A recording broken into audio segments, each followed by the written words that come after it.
Olá, bom sábado a todos. Meu nome é Rafael Itapetininga e começa agora o seu podcast Jogo Eterno. O seu podcast que trata tudo o que acontece dentro e fora dos gramados. O programa de hoje, como sempre, está recheado de polêmicas e eu começo apresentando a nossa equipe. Agora eu vou chamar Eduardo Cruz. Fala, Edu, tudo bom? Bom sábado, Rafa. Bom sábado, Leandro. Bom sábado, ouvintes. Hoje o Léo não pode comparecer conosco aí, problemas familiares. Mas vamos seguindo aí, tudo ótimo por aqui. Perfeito. Qual o seu destaque de hoje? Meu destaque de hoje vai para esse VAR aí que vem bagunçando aí a cada rodada os jogos do Campeonato Brasileiro. Uma falta de critério imensa. E cada jogo, cada rodada que passa só piora, pelo jeito. Realmente está complicado. O VAR vem colocando muita polêmica na cabeça do torcedor. E você, Leandro Silva, como vai? Tudo ótimo, um ótimo sábado ao Rafael, Eduardo e a todos os ouvintes que sempre estão nos acompanhando. Perfeito. Qual o seu destaque de hoje? O principal destaque é o Palmeiras, considerado o time rei dos empates nesse campeonato. Já é o quarto, quinto empate nesse campeonato já durante esse torneio. Perfeito. Bom, meu destaque vai também para o VAR, só que pelo lado positivo. Eu acredito que o VAR ele vem para minimizar os erros e não tirá-los completamente. Mas começando o nosso programa de hoje, os nossos destaques foram um oferecimento de OKL Mania, o melhor do seu vestuário masculino e feminino, e Rise Imports, os melhores óculos você encontra aqui. Começando o programa de hoje, o primeiro assunto é o Corinthians, que foi até o estádio da Serrinha, enfrentar o Goiás, na quarta-feira às 19h15, e acabou não apresentando novamente um bom futebol. Realmente o time do Corinthians acabou vencendo a partida por 2-1 no finalzinho, com um gol do Danilo Avelar, numa cobrança de escanteio, mas mais uma vez o Thiago Nunes mexeu no time e, na minha opinião, dessa vez mexeu mal e realmente o Corinthians não apresenta um bom desempenho. Edu, eu queria saber de você, a escalação do Camacho e tiraram logo depois no intervalo.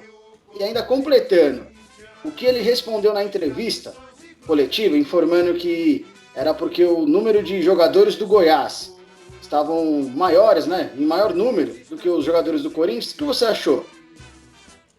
Cara, é ridículo. Porque ele entrou com o Camacho no primeiro tempo, quando foi no segundo tempo, ele tirou o Camacho para botar o Gabriel. Não era mais fácil você já entrar com o Gabriel, já que o Goiás, a desculpa foi que o Goiás tinha um número maior de jogadores do meio campo? Não era mais fácil já entrar com o Gabriel no jogo?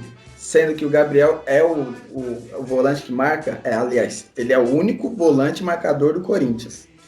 Camacho não marca igual o Gabriel, Cantillo não marca igual o Gabriel, Ederson não marca igual o Gabriel, e qualquer outro volante que tá lá no Corinthians, nenhum deles marca igual o Gabriel. Aí você entra com o Camacho, que nunca fez nada para merecer uma titularidade no Corinthians em jogo nenhum. Nunca fez um jogo assim, fala, nossa, olha o Camacho, que jogador.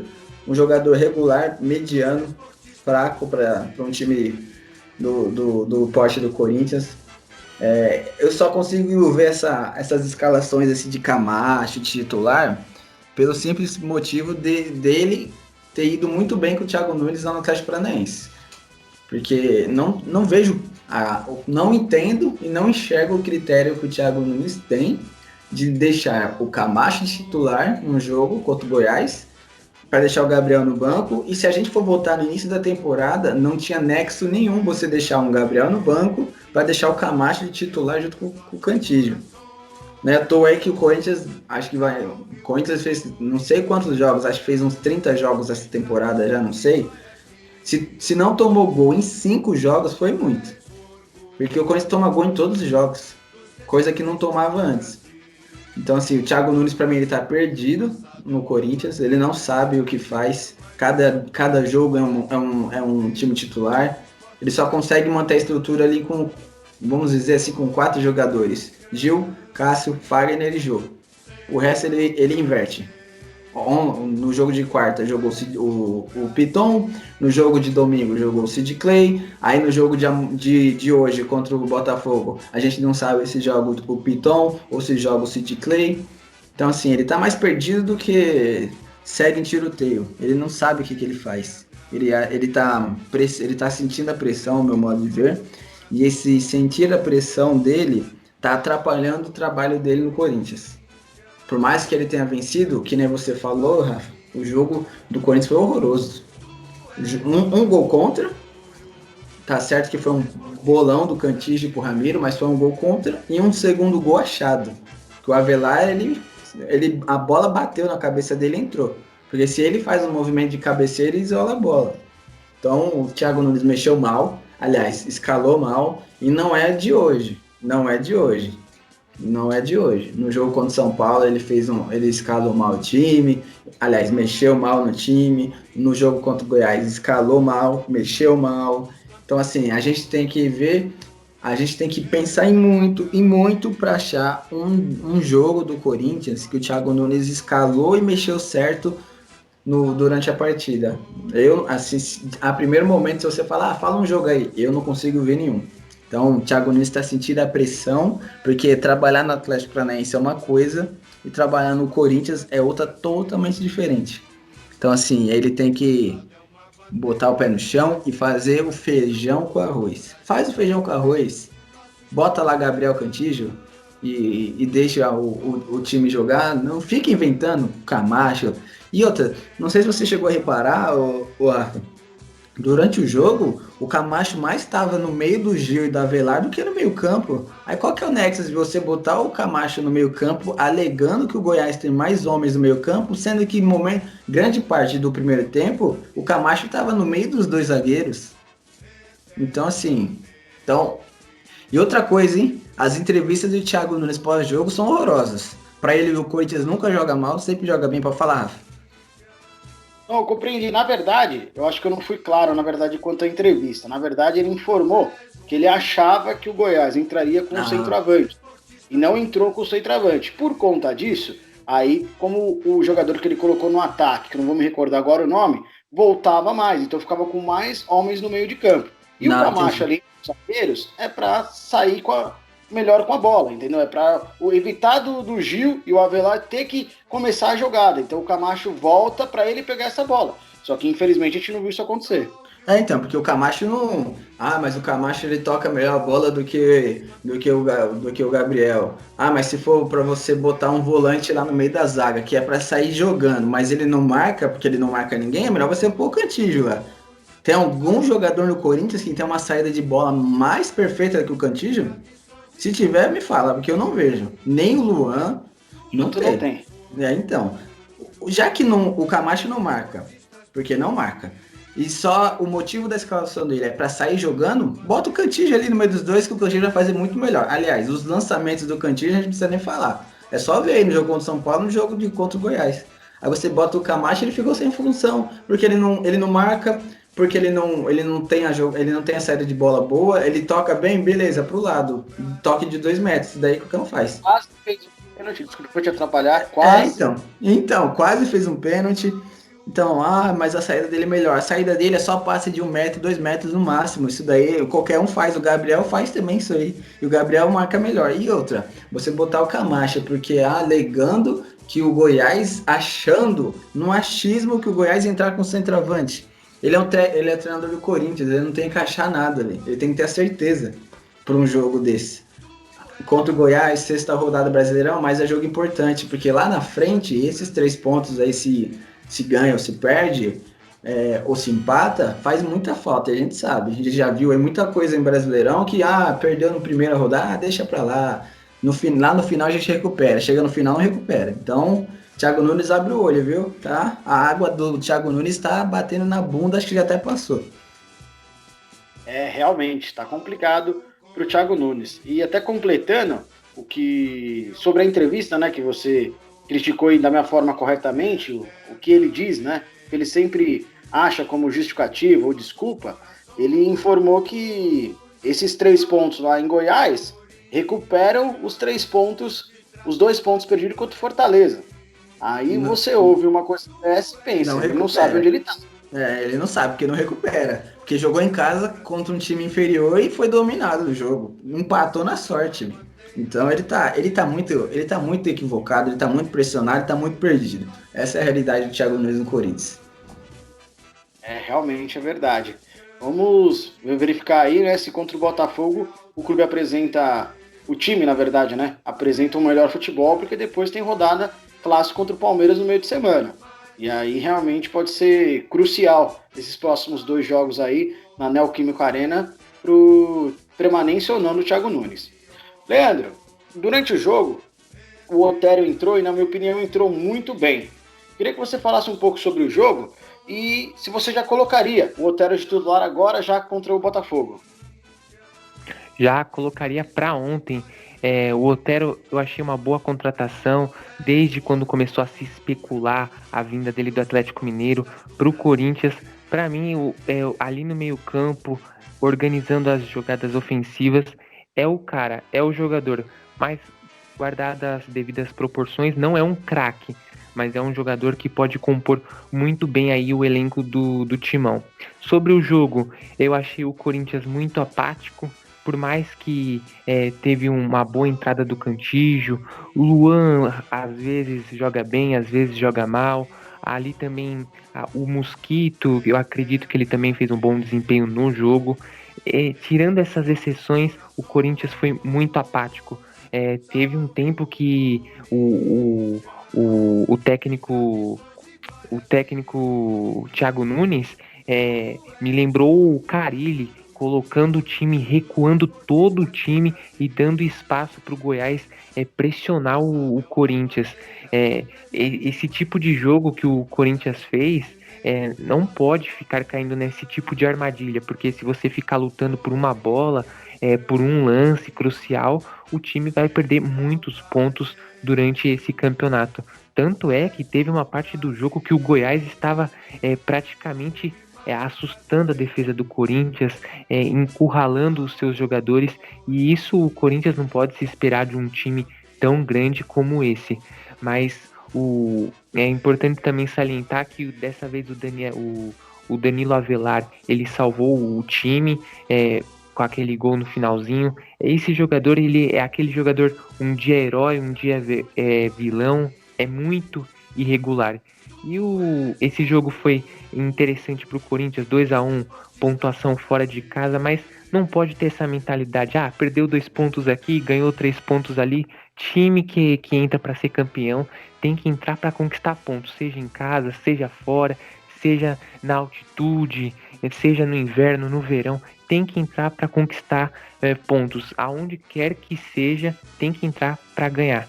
Mas eu queria deixar uma deixa aí para vocês, se caso o Thiago Nunes ele não resistir a posição de técnico do Corinthians, tirando o Mano Menezes e o Carille, quem que vocês colocariam, Eduardo, Rafael? Vai, Edu. Opa, então vamos, falando do Otero, o Otero não pode ser reserva desse time. Desculpa, o Otero não pode ser reserva desse time. No jogo ele entrou aí contra o Goiás, ele foi o melhor jogador do Corinthians. O melhor assim, que eu digo, o mais atuante, o mais participativo, que mais procurou o jogo para tentar fazer o gol da vitória. Foi o cara do passe, foi o cara que tentou. Ele teve aquele rebote que ele pegou do Luan, que o zagueiro do Goiás salvou. Teve um outro lance que a bola pingou na frente dele, ele mandou de primeira. Ele errou o chute, mas ele tentou pelo menos. Porque a gente vê aí, cansa de ver jogadores que entram no Corinthians, citar aqui Matheus Vital, que só cisca, prende a bola, não chuta, não toca, não cruza, não tenta nada. Ele só tenta fazer o individual dele.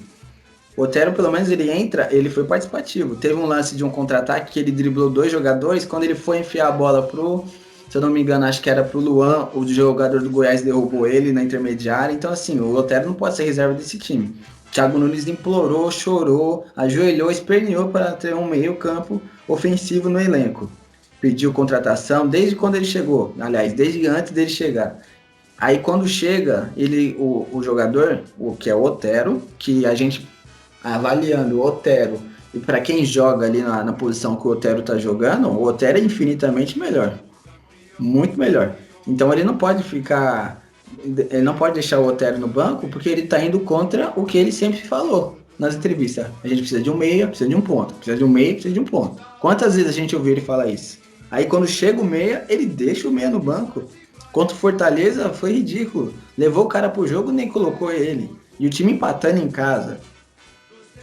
Aí quando o São Paulo colocou o Otero no segundo tempo, agora contra o Goiás a mesma coisa. Vamos ver se daqui a pouco ele vai pensar em colocar o Otero titular, porque esse jogador não pode ser reserva desse time. E só para falar do Mosquito, o Mosquito eu tô percebendo uma coisa, ele joga muito bem nos primeiros tempos, jogou bem contra o Fortaleza, jogou bem contra o Goiás, e no segundo tempo ele morre, cansa. No gol do Goiás, ele que deixou ele não matou o contra-ataque e muito menos acompanhou, ele largou. Parece que ele só é aquele jogador de meio tempo, porque 2 tempos ele não aguenta.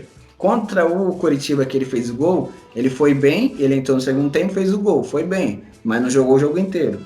Os outros 2 jogos que ele foi titular, ele foi bem só a primeira etapa. No segunda etapa ele morre, ele cansa, ele não marca, ele não corre. Então assim, já que é para você ter um jogador desse, que é o Mosquito, que aparentemente só joga meio tempo, você não precisa entrar com ele titular. É melhor você entrar com ele no segundo tempo para botar uma correria no adversário cansado. Agora você entrar com ele titular para chegar no segundo tempo, já ter que queimar uma substituição, que é certeza que vai ter que fazer, porque ele não aguenta. A sorte é porque tem 5 substituições. E se não tivesse todo jogo, você vai queimar a substituição à toa, sabendo que o jogador não aguenta jogar os 2 tempos. Caso tenha uma expulsão, uma contusão, aí se não pode mais mudar porque você já entrou com ele, já teve que tirar, sabendo que ia ter que tirar, aí você joga com a menos, é isso daí também tem que rever, as escalações, alterações juntos. Verdade, mas responde aí o Leandro. Quem você traria sem ser Mano Menezes e Carille pro Corinthians, numa hipotética saída do Thiago Nunes? São os 2 nomes que estão pipocando, né? Mano Menezes e o Miguel Ramírez. São esses 2 nomes que estão sendo falados, não só no Corinthians, o Miguel Ramírez, mas falaram Miguel Ramírez e Mano. Esses 2 nomes. Se for para manter como é que faz? Se for para manter a ideia de jogo nova que estão querendo implantar, Miguel Ramírez.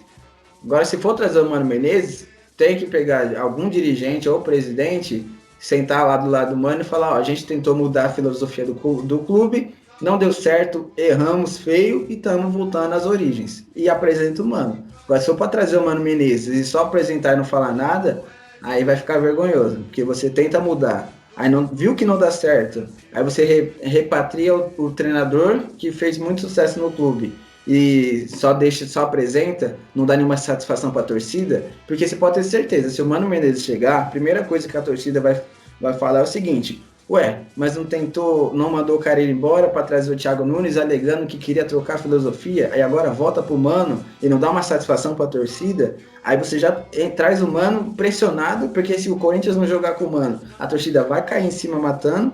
Então assim, se for trazer o Mano, senta lá e Andrés, do Willio, qualquer um, senta lá e fala, ó, erramos feio de tentar trocar um negócio que estava dando certo, então a gente está voltando para as origens. Mano Menezes, novo treinador do Corinthians. Se quiser manter, pega Miguel Ramírez, é um novo treinador. Mas eu, na minha opinião, eu traria o Miguel Ramírez para manter essa filosofia Thiago Nunes aí. Compreendi. Bom, no meu caso eu já vou falar realmente de forma hipotética, porque para mim o Thiago Nunes tem que ficar. Mas eu traria o Odair Helmas. Eu acho que o Odair, ele traz um mix, entendeu? Não é nem defensivo e nem ofensivo. Que eu acho que eu acho que uma transição seria o ideal, entendeu? O que ele fez com o Internacional, eu particularmente gostei. Chegando até a final da Copa do Brasil, realmente jogando ali muito bem com o Edenilson, com o Patrick, com os volantes, né? Aquele famoso box-to-box. Então eu acho que seria o ideal, entendeu? Pro Corinthians, para não trocar de uma vez, entendeu? O meio termo, nenhum nem outro. Falando, bem lembrado, viu, Rafa? Bem pensado, não tinha pensado nesse ponto, não. Porque assim, se você tinha o Carille, a gente sabe como é que é defensivo, você traz o Thiago Nunes, que a gente viu como é que era, muito ofensivo. E o Odair Helma é aquele meio termo. Ele é defensivo, mas também é ofensivo. Não é à toa que levou o Inter para a final, que nem você disse. Chegou, acho que na 5ª colocação no Campeonato Brasileiro, do ano passado, se eu não me engano. Que foi ele que classificou. Né? Não entendi, Rafa, cortou? Não, isso mesmo, disputou a pré. Então disputou a pré. Ele trouxe o Inter, ele levou o Inter para a final, levou o Inter para Libertadores, bem lembrado. E tá fazendo um bom trabalho no Fluminense, viu? O Fluminense tá fazendo um bom trabalho. Um ótimo trabalho, Fluminense. Bem lembrado.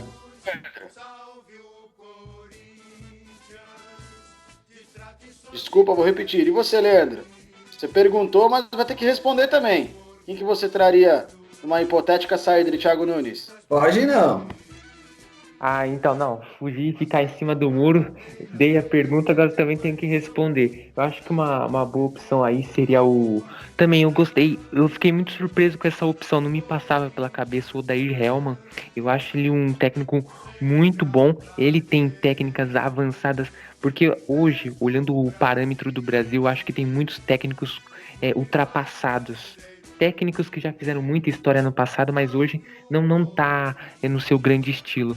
Então, uma opção interessante, se apostar em um técnico de casa, eu traria o Odair Helman. Agora, se eu quiser fazer muito marketing, se eu quiser balançar as contratações aí eu trazeria o Galhardo do River Plate. Sei que seria impossível, mas traria aí muito marketing, muito grife de um técnico estrangeiro. Mas vemos bons exemplos aí que às vezes nem sempre um técnico estrangeiro resolve os problemas do time.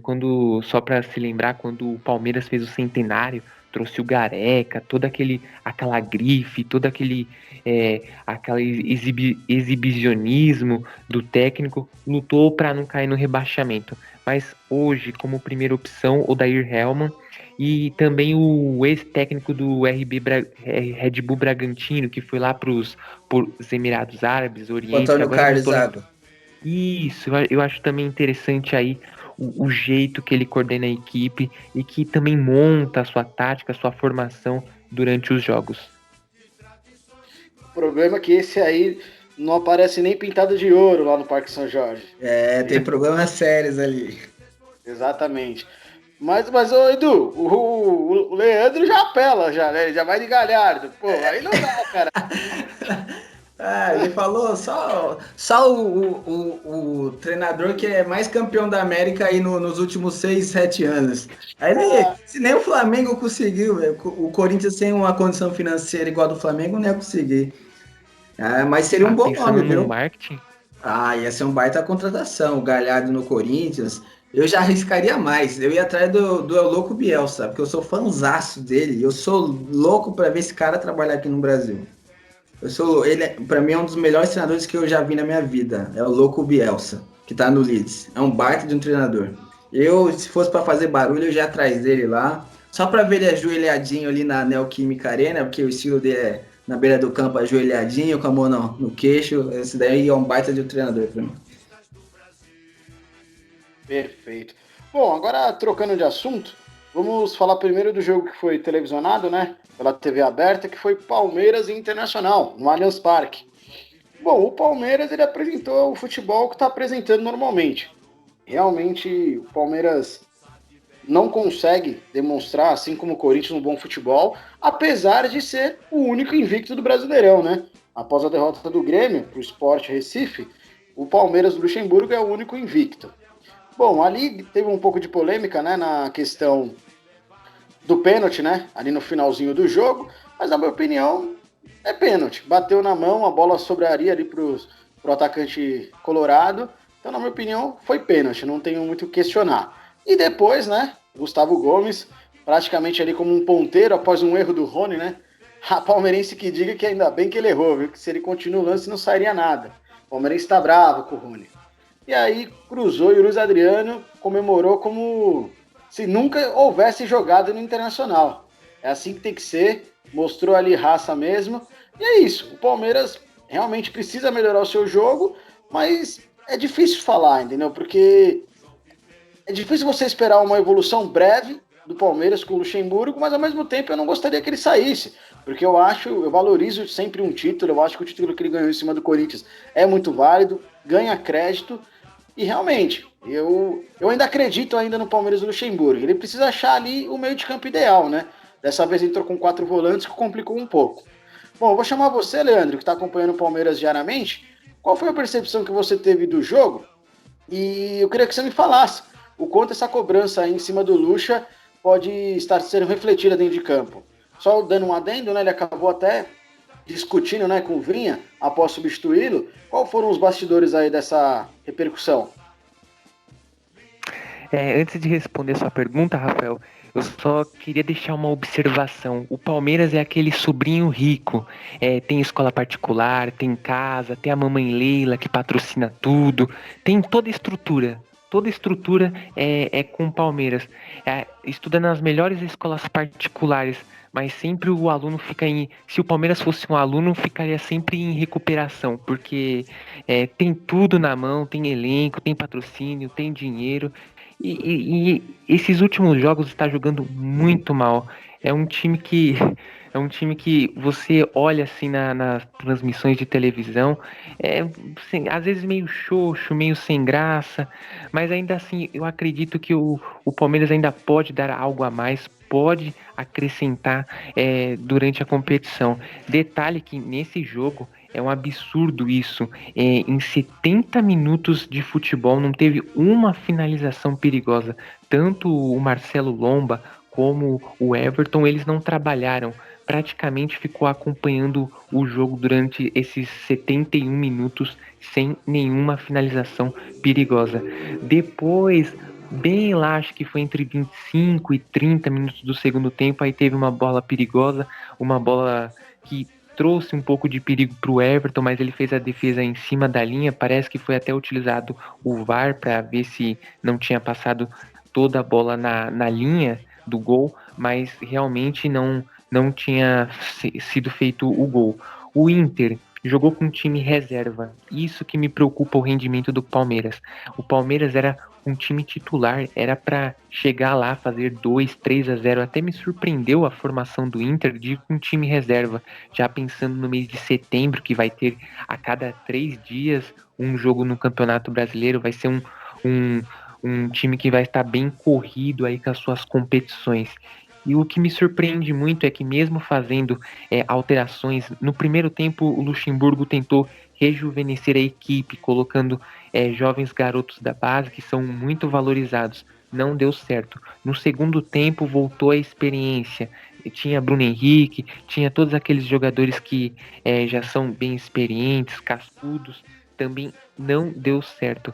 Eu não acho que é para tanto, mas assim, já teve protesto ali na sede social. Não é necessário esse tipo de agressão, pichação. Foram lá, fizeram uma pichação bem ali na sede do clube, com algumas palavras de fora não sei quem, protestando. Esse tipo de protesto não é o adequado. Uma coisa é criticar, mas chegar lá, pichar, não é interessante. Há indícios também de que está começando a ter uma cobrança interna na diretoria. O Luxemburgo, se ele não melhorar esse desempenho, não vai conseguir aí se aproximar de grandes competições na reta final, como uma Libertadores, Copa do Brasil. Me preocupa o Verdão estar nesse desempenho tão abaixo. Faz tempo que eu não vejo o Palmeiras jogar um jogo bonito, aquele jogo que muitos gols, goleada, drible. Isso está me preocupando bastante. Sobre o jogo, praticamente o final do jogo foi o que me chamou muita atenção. Foram os últimos 5, 10 minutos mais frenéticos do jogo, que realmente deu ânimo de assistir a partida. Um gol do Internacional de pênalti, que foi muito bem marcado pelo árbitro, foi analisado no VAR e realmente a bola toca na mão do atleta do Palmeiras. Gol, falta bem marcada, Inter faz 1-0 de pênalti. O Palmeiras parece que nesse momento acorda, vai buscar o placar. Chega o cruzamento do Gomes, com o Luiz Adriano, ele aproveita a sobra, faz de cabeça. Detalhe, Luiz Adriano, ele entrou numa discussão com o atleta do Inter, o atleta estava dizendo assim, honra a sua camisa, defende as suas cores, alguma coisa do tipo assim, mas é normal esse tipo de discussão dentro de campo. O Palmeiras que agora vai enfrentar o Red Bull Bragantino na próxima rodada, mas o Palmeiras precisa tomar um choque de emoção, um choque de adrenalina para voltar a ter aquele desempenho aceitável e convincente do tamanho dos investimentos e das credenciais que o Palmeiras mostra. Não basta apenas ter um bom patrocínio, mas também tem que mostrar vontade dentro de campo. E o mais importante aí é evitar de errar nas contratações. Eu vejo o Palmeiras contratando jogadores e errando em contratações. O Rony, desde que veio do Atlético Paranaense, não jogou mais. E o Palmeiras, às vezes, ele investe muito mal. E isso me preocupa. Às vezes é muito dinheiro em um jogador indo pro ralo. Então precisa tomar cuidado nas contratações. Não pode sair investindo de qualquer maneira, de qualquer forma, só para dar uma satisfação. Ah, contratamos, então agora tá tudo bem. Não.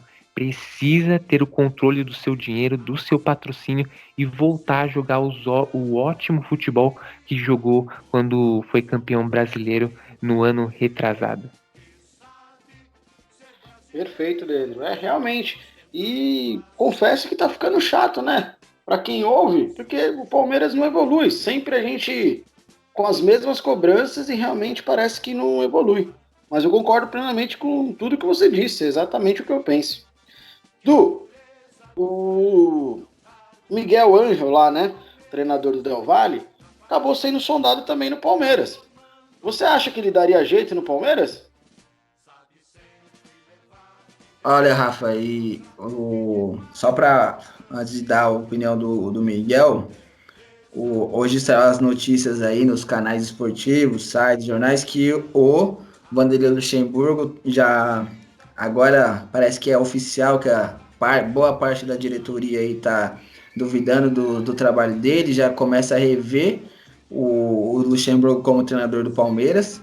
E já aí entrando no que você perguntou, soldar aí o Miguel Ramírez, até porque a própria torcida do Palmeiras, ela tá com, vamos dizer assim, na internet, eles estão com muita ímpeto no interesse do Miguel Ramírez vir para o Palmeiras.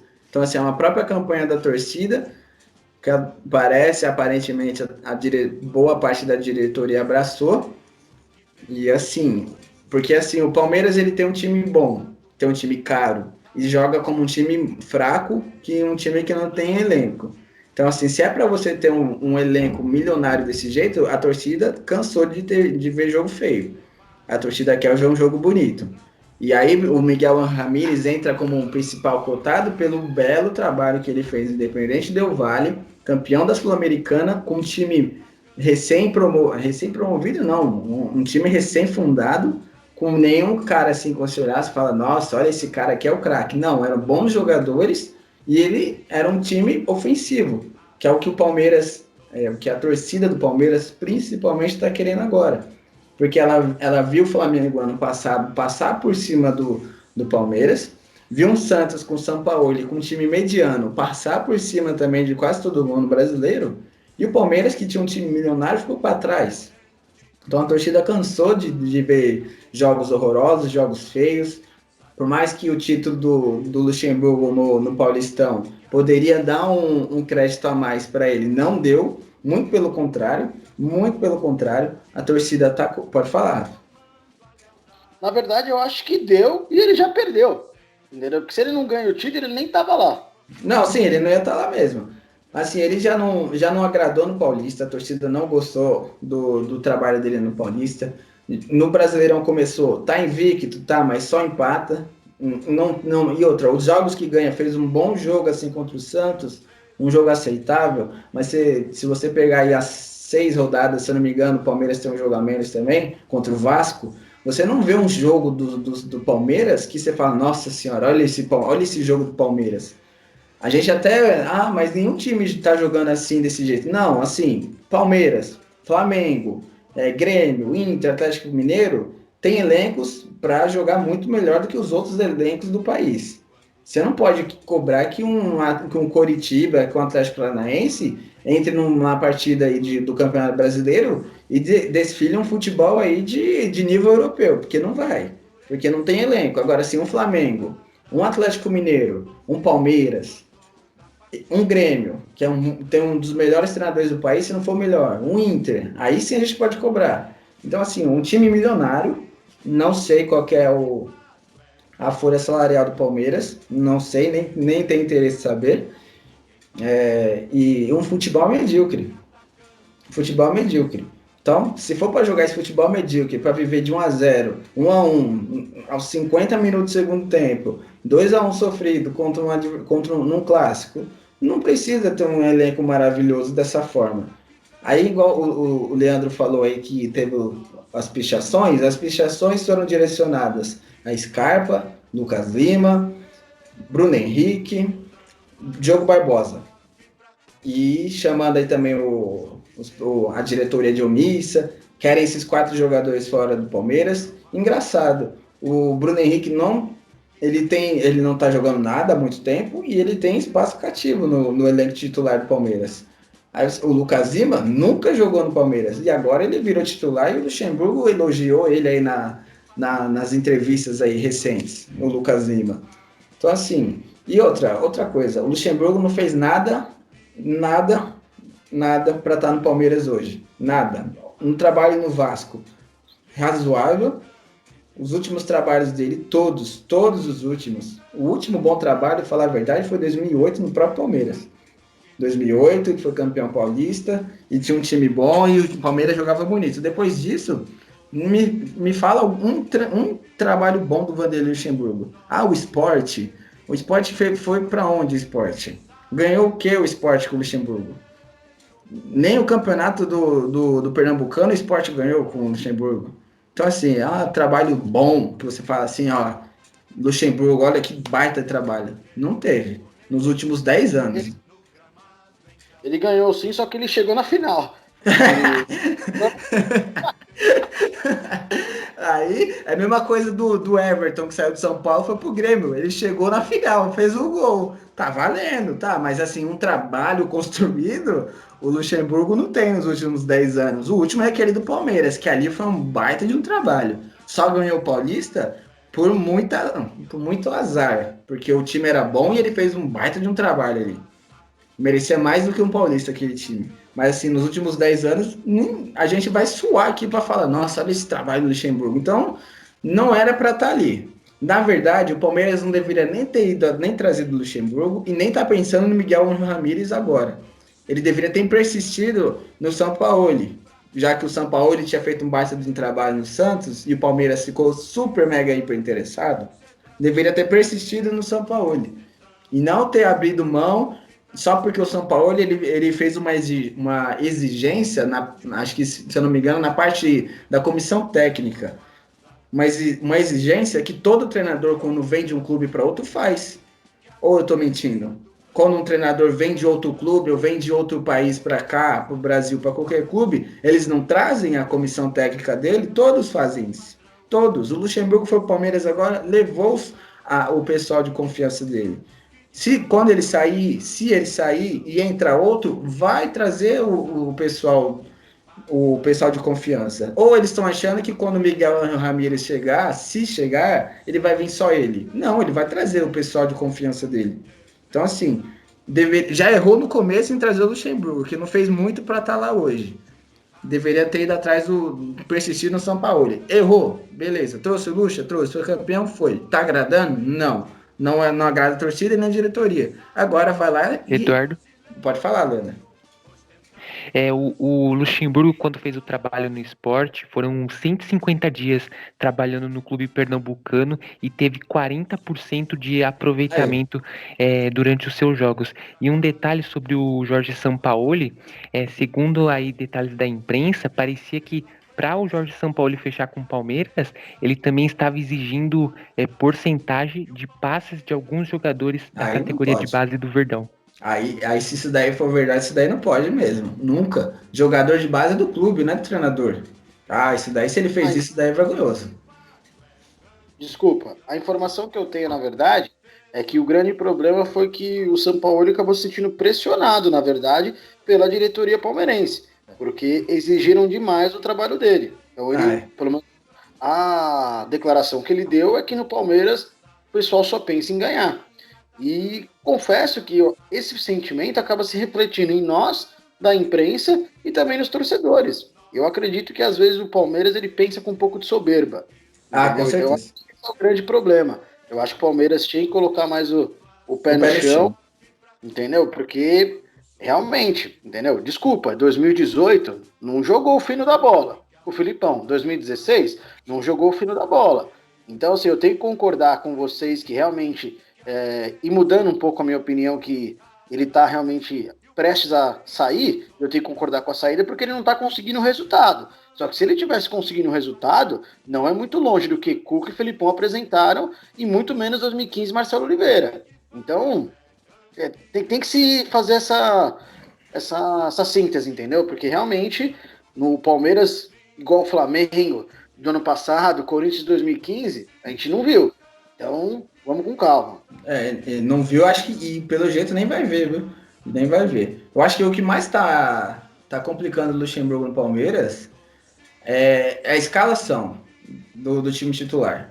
Porque ele persiste em 3 4 volantes no time e tem meia ali para jogar, né? E ele não coloca. Isso é verdade. Bom, agora trocando de assunto, vamos falar do jogo, né, do Santos. O Santos recebeu o Vasco da Gama na Vila Belmiro e mais uma vez apresentou um bom futebol, né? Realmente, ao contrário, na minha opinião, aí do Palmeiras, o Santos apresenta o melhor futebol, mas apresenta resultados piores que o do Palmeiras. Realmente, o Santos, mais uma vez com o Marinho, né? O Marinho realmente está inspiradíssimo, né? No começo da temporada, fazendo a diferença. Bom, e é isso. O Santos apresentou mais um excelente futebol, só que tem que tomar um pouco de cuidado ali. Eu acho que a zaga Santista vem errando demais, tem dado muito espaço, se livrou de não perder o jogo ali num contra-ataque que o Ribamar acabou perdendo ali o lance. Então, o Cuca eu acho que precisa agora voltar, entendeu? Voltar um pouco mais e tentar arrumar ali a zaga, porque oportunidade o Santos cria, só que tá levando muito gol. Leandro, eu queria saber de você, o que falta ali no esquema tático do Cuca, ali para evitar essa quantidade de gols que vem levando? Falta a contratação. Eu vejo na formação tática do Santos e no jeito que o Santos leva os seus jogos, a forma como conduz as partidas. Falta a contratação. Eu vejo a zaga muito fraca, especialmente quando é o Gustavo Henrique. É isso, né? Gustavo Henrique? Não, o Gustavo Henrique já saiu. Que ele foi pro Flamengo, isso, é esse mesmo. Eu vejo que depois da saída dele, a zaga do Santos ficou muito fraca e simplesmente tentou repor da base, não funcionou. Eu vejo ali que o Santos ele precisa de contratações nas duas laterais. As duas laterais não tem como parar numa lateral, no outro, um jogador que também falha muito, não tem como. O Santos ele precisa contratar, mas sem dinheiro em caixa, ele acaba se aproveitando de jogadores da base. Até que o Santos ele tá muito ajustado ofensivamente, mas só que aquela zaga mata o desempenho do time. Tanto é que nos últimos jogos o Santos só vem tomando gol. Mas sorte que tem um bom ataque aí com o Marinho que sempre tá resolvendo a parada. Eu vejo ali uma deficiência muito grande. O Lucas Veríssimo, ele é até um bom zagueiro, mas do lado dele não vejo um desempenho assim aceitável. Tanto é que o jogo foi muito rápido, o Santos propôs a partida o tempo todo, o Soteldo jogou muito bem, foi uma movimentação muito grande ali. O Santos saiu com um placar de 2-2 e eu concordo isso que o Rafael disse. O Santos tem o melhor desempenho, porém o resultado é inferior aos outros clubes paulistas aqui da capital. Isso aí me chama muita atenção, porque eu acredito que está fazendo a grande diferença aí a defesa. E um detalhe, o Raniel ele foi afastado do Santos, que ele pegou coronavírus, e após os exames detectarem, ele acabou sendo afastado do elenco e agora vai cumprir essa quarentena.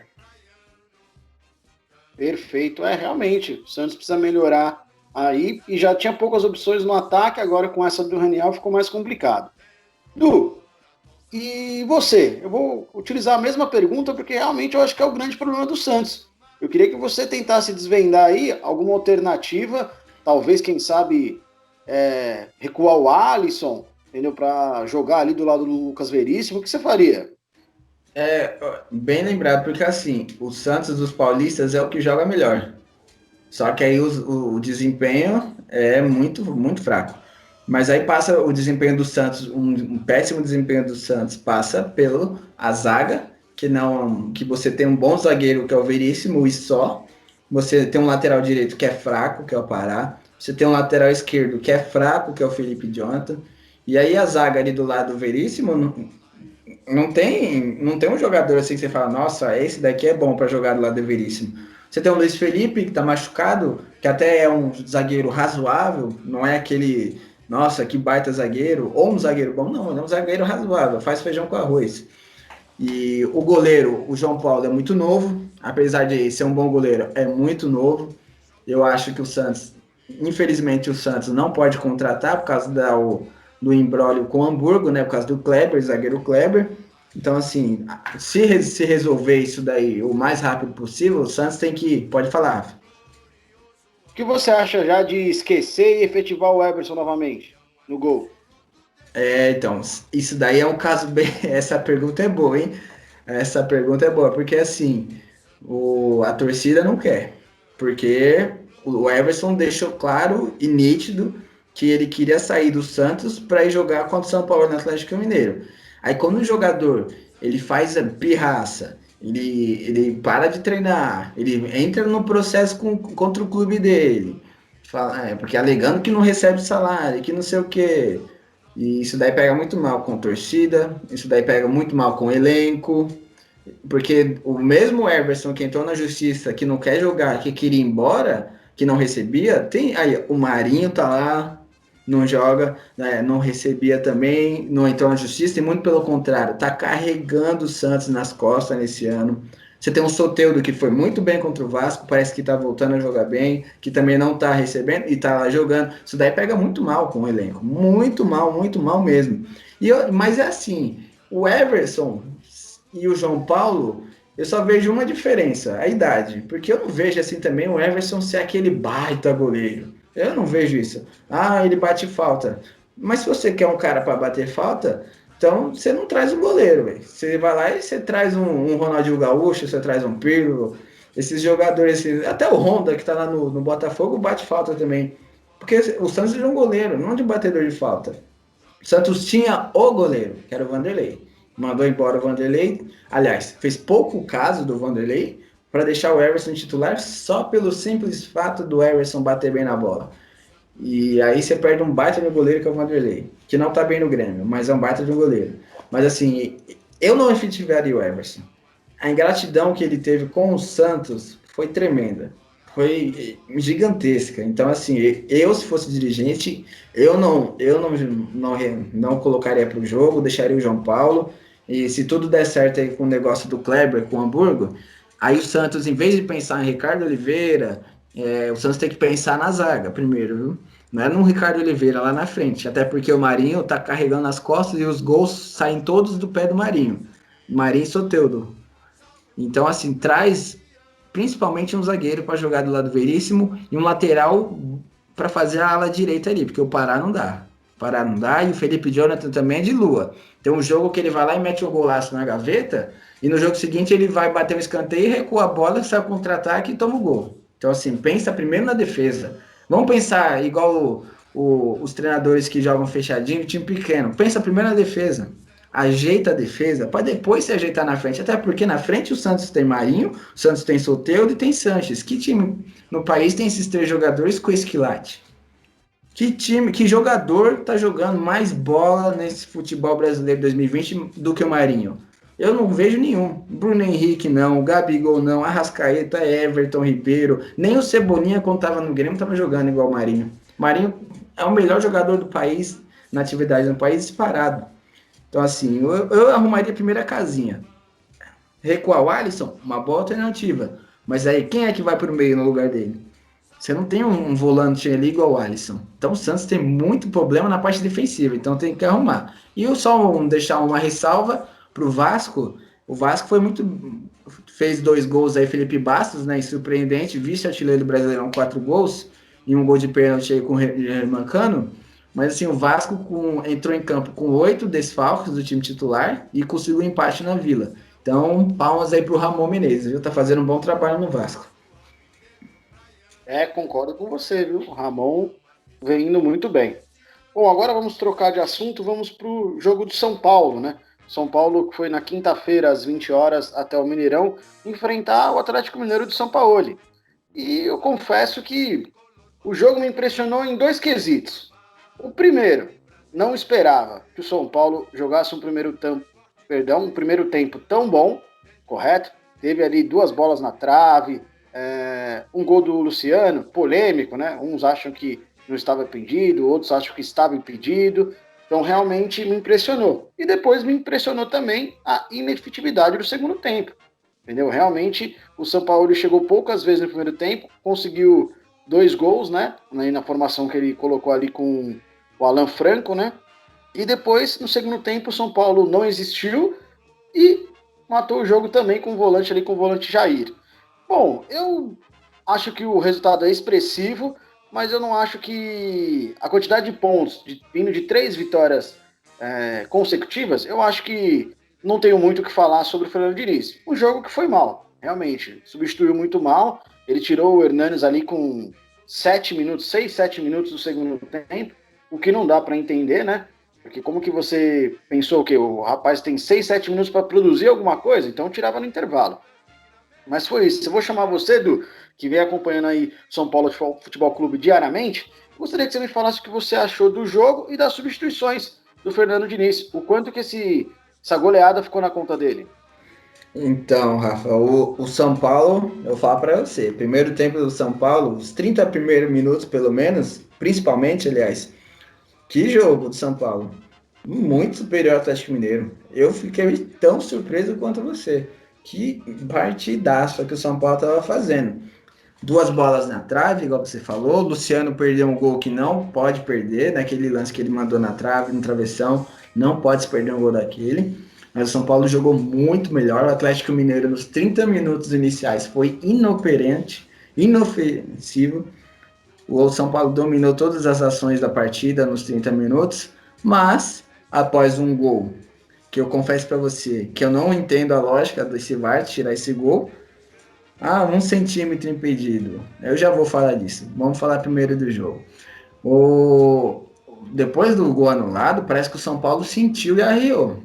Aí logo na sequência, para piorar a situação do São Paulo, na primeira chegada do Atlético após esse gol anulado, o Alan Franco fez o gol.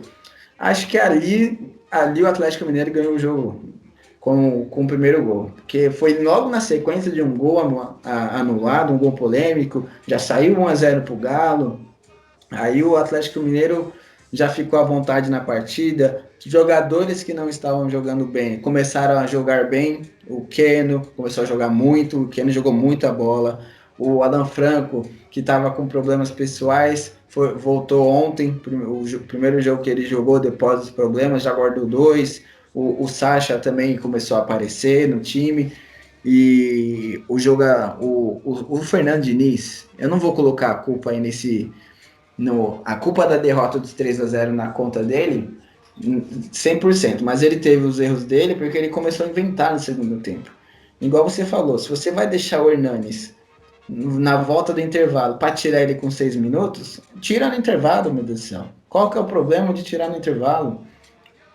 Se ele tira o Hernanes no intervalo, ele não vai ser mandado embora, ou ele não vai tomar punição. Não é proibido você substituir no intervalo. Agora, você deixar o cara subir do intervalo e jogar 6 minutos para tirar ele, não vê a lógica de você deixar o jogador do quilate dele, por mais que ele não tenha a condição física ideal, mas ele, de todos os jogadores de São Paulo ali do meio campo, ele é o melhor. Porque assim, Tietchan, eu não sei o que ele faz por merecer para ser titular do São Paulo na mão do Fernando Diniz e jogar os 90 minutos de todos os jogos. Será que o Fernando Diniz não viu que o gol do Atlético Mineiro, quem perdeu a bola foi o Tietê? Por quê? Porque o Tietê só tem uma jogada. Ele pega a bola e aí ele vira pro lado direito. Aí o lado direito tá com marcação, o que ele faz? Ele pega, roda, ele passa para cima da bola, roda para a esquerda para tocar para outro lado. Ele só sabe fazer isso. É só reparar o Tietê jogando. Ele só sabe fazer isso. E numa dessa aqui tem uma marcação encaixada igual a do Atlético, uma marcação lá em cima. Quando teve dois em cima dele, um fechou à esquerda, ele girou para a direita. Quando ele girou para a direita, perdeu a bola e saiu o gol do Galo. No segundo tempo, teve um lance parecido, que ele fez a mesma coisa, só que aí a marcação já estava mais relaxada. Então ele escapou. Eu não vejo o Tietchan assim, aquele jogador, nossa, titular de São Paulo. Para mim, não tinha que nem estar ali. Então, assim, ele mexeu mal. O Atlético Mineiro, no segundo tempo, jogou tranquilo, que já estava com 2-0. O São Paulo já estava entregue. Mas vale ressaltar aí como o São Paulo fez um partidaço aí nos 30 minutos aí. O gol mal anulado, ao meu ver, foi mal anulado, prejudicou o São Paulo na partida. Perfeito, Du. Leandro, eu queria saber de você, eu fiquei com a percepção que o Fernando Diniz, ele tinha meio que modificado o sistema de jogo do São Paulo, e me parece que nesse jogo ele voltou, né, com aquela saída mais ali de trás, utilizando o Volpe, e mesmo com 2-0 no placar, né, 2-0 para o Atlético Mineiro. Você acha que ele pegou a confiança agora dessas 3 vitórias consecutivas e está tentando implantar novamente? Porque, na minha opinião, dos 3 últimos jogos que eu vi do São Paulo, foram as 3 vitórias, até mesmo contra o Bahia, que foi o empate, esse jogo aí foi o que mais ele retrocedeu. Não sei se é a palavra correta, retroceder, mas que ele voltou a utilizar esse toque de bola aí desde lá de trás. O Diniz, ele tem que pôr na cabeça dele que ele não é nenhum Guardiola, nenhum, nenhum, é, nenhum técnico de ponta europeu. Ele só é o Diniz, um técnico que há pouco tempo estava no Audax, subiu para grandes equipes da Série A e teve um baixo desempenho. Não adianta tentar implantar técnicas de tic-tac espanhol, não adianta tentar plantar jogadas de Guardiola, não tem como. O Brasil ele não tem peças para manter esse tipo de jogada. E toda vez que o Diniz ele volta com esse tipo de tática, de voltar a bola lá atrás, ficar tocando, passe, o time perde. Se continuar dessa forma, vai tomar sacode. Tem que jogar do jeito que o futebol é necessário, do jeito que é preciso para conseguir a vitória. Porque voltando àquele assunto de termo resultadista, se o técnico não ganhar, ele fica pressionado e é demitido. Então o Diniz ele tem que implantar futebol para frente, não ficar dando passe, até porque às vezes me dá a impressão que ele prioriza primeiro os 3 mandamentos de Diniz. Posse de bola, muitos passes e depois vem a vitória. E isso é apelar demais, isso atrapalha o time, o desempenho. Tanto é que o torcedor ele já está cansado de ver o São Paulo. Vamos supor que o São Paulo é uma novela. Já pensou todo ano você assistir a mesma novela, as mesmas reprises, nunca muda, sempre a mesma novela. Ganha um jogo aqui, ganha um jogo lá, mas nunca tem título. O torcedor ele tá cansado de ver o São Paulo sem título. O São Paulo é uma novela que não tem mais ineditismo, não tem o auge, o protagonismo de uma equipe que já foi muito campeã. É sempre as mesmas reprises, sempre os mesmos erros, começando lá na diretoria, porque, pelo amor de Deus, o que a diretoria fez com o São Paulo é um absurdo. Por isso que está nessa situação desde 2012. Mas ainda eu acredito que o time paulista possa alcançar algum dia algum resultado. Em relação ao jogo, o São Paulo jogou muito bem os primeiros 30 minutos, mas depois que teve aquele gol anulado, o São Paulo parece que se abateu, parece que deu um Brasil no São Paulo. Aquele jogo Brasil-Alemanha praticamente deu isso no segundo tempo. O São Paulo deu um apagão, deu um blackout, começou a tomar os gols, o Jorge Sampaoli encaixou a equipe e aí conseguiu fazer um bom placar de 3-0. Detalhe, só gostaria de fazer uma observação na súmula. Quando você vê que o Diniz tomou cartão amarelo, é porque ou o time tomou goleada, ou perdeu, ou ele ficou muito insatisfeito aí com algum tipo de impedimento. E sobre o VAR, se você ficar analisando lance a lance, milimetricamente, você sempre vai encontrar um defeito. Às vezes eu acho que os árbitros eles se confundem, às vezes é uma demora na solução, mas eu acredito que essa tecnologia ela pode mudar aí futuramente por ser um jogo mais rápido, um jogo que o árbitro parece que ele precisa se qualificar mais e se ficar analisando muito milimetricamente, colocar em câmera lenta, pensar na posição A, posição B, a arbitragem lá da cabine ficar discutindo a todo instante, o jogo vai ficar difícil. Mas o São Paulo perdeu a chance de se igualar na liderança e agora aí precisa ajuntar os cacos porque já tem a próxima rodada aí. Concordo com você. Realmente, nunca é bom tomar uma goleada que nem o São Paulo tomou, mas tem que considerar os últimos resultados, né? E dar realmente a confiança necessária para o Fernando Diniz. Bom, o Leandro já comentou sobre o VAR, eu já dei a minha opinião, informando que eu acredito que o VAR, claro, tem seus erros, mas são mínimos erros. Eu acho que a gente não pode generalizar e considerar. Eu acho que quando houver erros, vai acontecer para ambas as equipes. Mas eu queria saber de você, Edu, rapidinho, de bate-pronto, queria que você me falasse aí a sua opinião do VAR. Olha, o VAR, nos últimos jogos, ele está sendo muito mal utilizado, horrorosamente utilizado.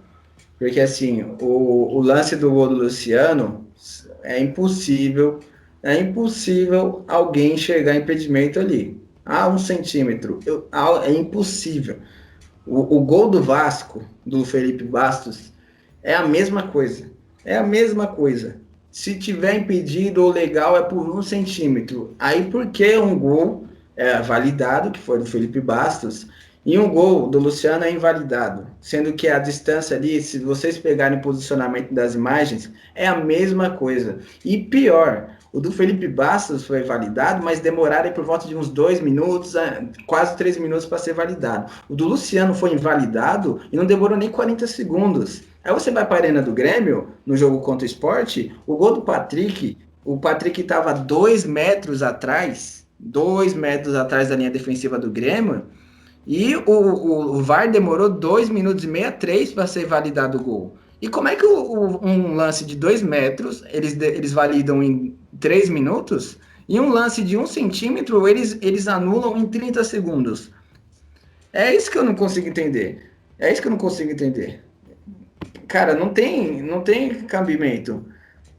Não tem cabimento você falar, você anular um gol de 1 centímetro tão rápido e você demorar tanto, mas tanto para você validar um gol que o cara tá a 2 metros em posição legal da defesa do Grêmio. Então qual que é o critério desse VAR? É cor de camisa? É quem é mandante? É quem é visitante? Qual é o clube que tem mais proporção a ser campeão? Eu não consigo entender, velho. Não dá para entender esse VAR. Um gol do Vasco, a mesma distância, o mesmo posicionamento, a única diferença é que tinha mais gente dentro da área. Mas você pegar ali o pontilhamento, é a mesma coisa do pontilhamento do gol do Luciano. Quem opera o VAR o juiz que estava lá, é o juiz que vai apitar o jogo do Corinthians daqui a pouco. Aí vamos ver qual que é o critério dele. Horroroso. Bandeirinha do jogo do Grêmio, ele deu impedimento no gol do Patrick, o bandeirinha do campo. Pelo amor de Deus, aquele bandeirinha, ele tem que tomar um gancho de um jogo, 2. Porque o cara tava 2 metros e o bandeira estava na linha da bola. Na linha da zaga do Grêmio, perdão. O bandeira estava na linha da zaga do Grêmio. O Patrick, nitidamente, ele saiu de trás de 3 jogadores do Grêmio. E o bandeirinha levantou. Então você tem que punir esse bandeirinha porque esse é um erro grosseiro. Os lances de impedimento aí do gol do Luciano e do gol do Felipe Bastos, eu não discuto você ter que punir, tem que tirar o VAR. Não. O que eu discuto é um gol de 1 centímetro, você anular em 30, 40 segundos, e o mesmo lance na Vila Belmiro, você anular o mesmo lance, o mesmo pontilhamento, a mesma distância, você demorar 2 minutos. Então, por que na Vila você demora 2 minutos e por que que no Mineirão você demora 30, 40 segundos? É o mesmo lance. Aí, se eu quiser colocar o Patrick, que tá 2 metros atrás, você demora 3 minutos? Que VAR é esse? Quem é que opera o VAR? Ridículo. Tem que estudar a regra de impedimento, então. No caso do Patrick, no caso do Luciano e do Felipe Bastos, é 1 centímetro. Aí eu entenderia se ficasse 3, 4 minutos. Mas porque um lance você fica 30 segundos e no outro você fica 2 minutos. É isso que eu quero entender. Compreendido. Eu acho que uma alternativa seria o Gaciba, viu? Vir a público e tentar Boa, amenizar. boa. Porque Seria uma quantas alternativa. vezes. Porque ele apareceu naquele jogo contra o Santos e Flamengo. Não teve uma polêmica parecida no gol lá do que o Jobson atacou a bola? Por que que ele não aparece? No jogo agora, ele vai aparecer? Não vai aparecer. E engraçado, sabe o que que é? Antes de ser o responsável pela arbitragem brasileira, ele aparecia toda hora. Toda hora ele queria falar. Aí agora que ele é o cara responsável, é o que tem que botar a cara a bater, ele não aparece. Aí se você vai falar com ele parece o presidente do Santos, o Pérez, ele some. Aí é fácil ser o chefe de arbitragem brasileira. Deixa que eu sou também. Eu só vou aparecer quando eu tiver que dar alguma informação. Se eu tiver que bater de frente para explicar, eu não apareço. Aí é fácil, qualquer um vai. Compreendido, compreendi. Rafael? Bom, agora pode falar, desculpa, Leandro. Eu peço desculpas, só um adendo, os jogadores ficam tanto irritados com o VAR que aí dá no que aconteceu com o Gatito, nocauteou o equipamento que foi parar no chão e até por causa dessa atitude temerária foi denunciado. Verdade. E falar nisso, bem lembrado, ele vai pro jogo amanhã? Hoje, na verdade, né? Então, acredito que esse julgamento ainda está em andamento, então se não tiver nenhum cartão amarelo e nenhum cartão vermelho, creio que sim. Sim, ele vai pro jogo. Já acho que ele vai pro jogo. Igual o jogo. Ambos vão pro jogo. Mas aí na sequência não se sabe se vai ser punido ou não. O Gatito muito provavelmente vai. Eu também acredito que seja assim. Bom, agora vamos de palpites, né? O primeiro jogo é Corinthians e Botafogo na Neoquímica Arena. Edu, placar. 1-0 Corinthians. Sufoco, hein? Porque o Corinthians é freguesaço do Botafogo. Leandro. 1-0 Botafogo. Eu acredito em 1-0 Corinthians. O Santos também vai até o Ceará, enfrentar o próprio Ceará. E eu acredito que o Santos vence o jogo. Para mim, 1-0 Santos. Edu? 2-1 Ceará. Leandro? 2-1 Santos. Perfeito. Depois, o jogo, eu acredito que é o de São Paulo, né? São Paulo e Fluminense. Isso, recebe o Fluminense. Eu acredito que o São Paulo vença. Não, desculpa, eu acredito em empate. Eu acho que empata o jogo 1-1. 2-2. Leandro? Fluminense 2-1, até porque alguns jogadores já conhecem o estilo do Diniz. Perfeito. Aí o último jogo é Bragantino e Palmeiras. Eu acho que o Bragantino se recupera aí e vence o Palmeiras e acaba com a invencibilidade do Palmeiras no campeonato. 1-0. 2-0 Bragantino e na segunda-feira sem Luxemburgo. Leandro? Empate sem gols, 0-0. Compreendi. Leandro, já faça suas considerações finais. Agradeço a participação de mais um episódio, esse projeto que está chegando com a sua longevidade aí se aproximando. Agradeço a Rafael, Eduardo e a todos os ouvintes. Detalhe, os ouvintes aí, siga a nossa página no Instagram, também no YouTube, compartilha, curta e visualize aí as gravações, que aqui tudo se comenta sobre o futebol paulista. Considerações finais, Edu. Agradecer mais uma oportunidade de fazer o programa com os senhores.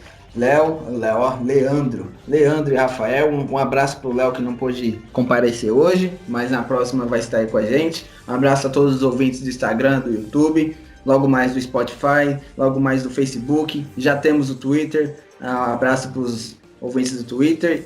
E vamos seguindo aí. Em breve, o site também está no ar aí. Até a próxima. Perfeito. E logo mais, avisando aos nossos ouvintes, estaremos também no Spotify. Então, logo, novidades aí da nossa equipe Jogo Eterno.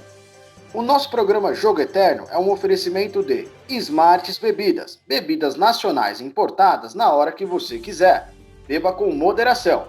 E São Francisco Digitalizações, a sua gestão inteligente de documentos. Não deixe de seguir as nossas redes sociais no @JogoEternoFC. Muito obrigado e até mais!